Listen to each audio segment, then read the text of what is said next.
to do a video here on an experience I had in Riverside, California. I was raised in Arlington, California, and Ojai, Ventura, Santa Barbara area of California.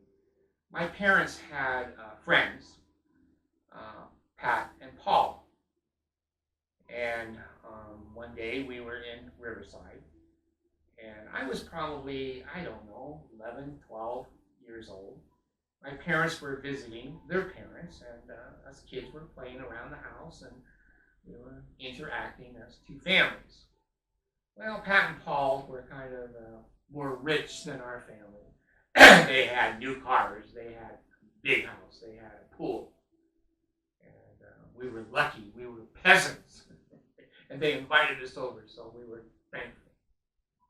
Well, I was sitting in the living room, I think watching a little bit of TV, and the doors were open. Of course, in California, the doors and the windows are always open. The weather is perfect all the time.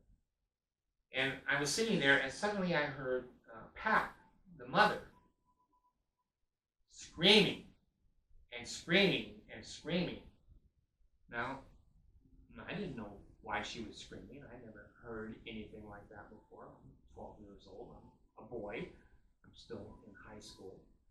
And I thought, well, maybe I need to get up and see why she's screaming. And of course, then there were other adults heard her scream, and we all kind of went out the door to the pool. Well, here's what I saw. Pat, the mother, totally soaked. She had been to the bottom of the pool. She was hysterical.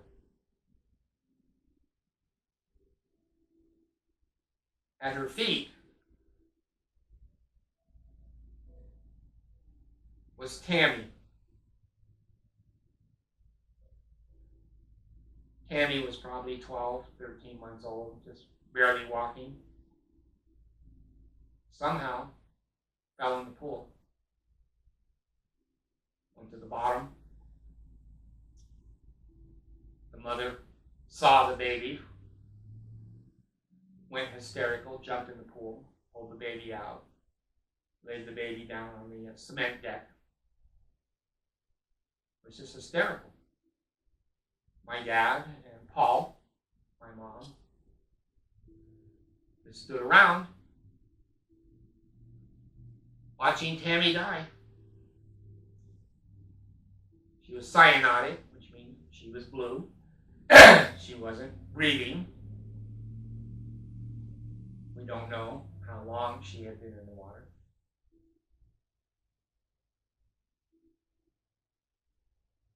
I've been blessed in high school, Nordhoff High School in Ojai, California, when they made us take a health class. And in those days, we didn't have CPR.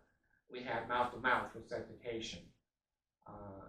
That was taught to all of us as high school students for people who weren't breathing, drowning, or otherwise, convulsions, whatever. Well, I just graduated that class. I wasn't a very good student in anything, but anytime they said, David, you're going to do mouth to mouth, and I thought, well, are females involved?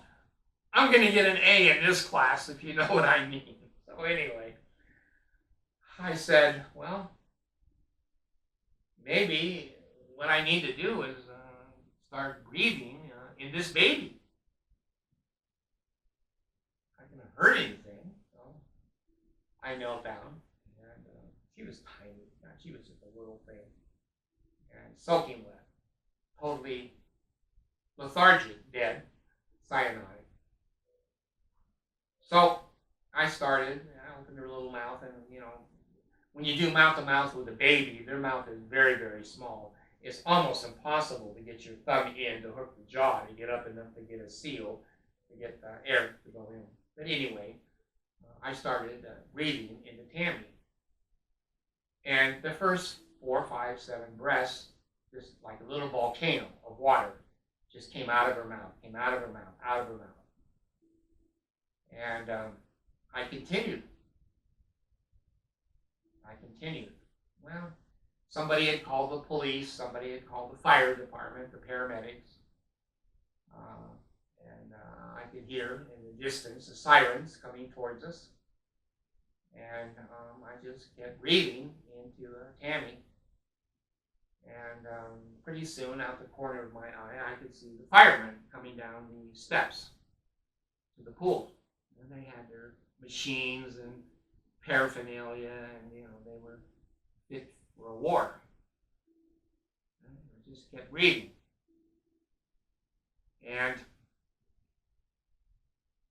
they ran down right beside me and Tammy, and the guy in command, the leader, I thought he was just going to take over. I just thought, hey, he knew what the hell he's doing. I'm just a kid.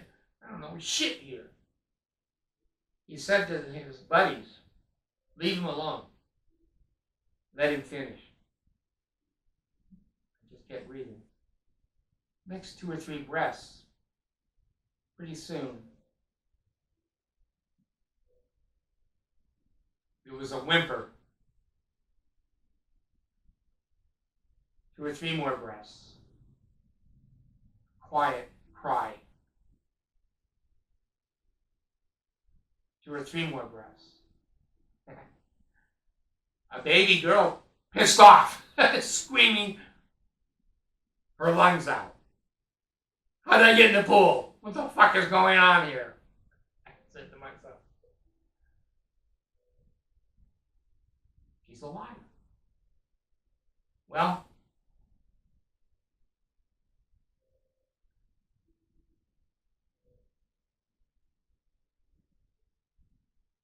I never met Tammy ever again. I had an association with her father about 20 years later, Paul. He and I were talking, and he said, well, David, he said, I just want you to know one thing. And I said, well, what's that? He said, you saved Tammy's life. It wasn't me saving anybody's life. It was Heavenly Father acting through me saved Tammy's life. But that's beside the point. And he says, I just want to tell you, her life has been in turmoil for many years. I'm not sure you did her a favor or our family a favor. Now, it was said kind of in a kidding context.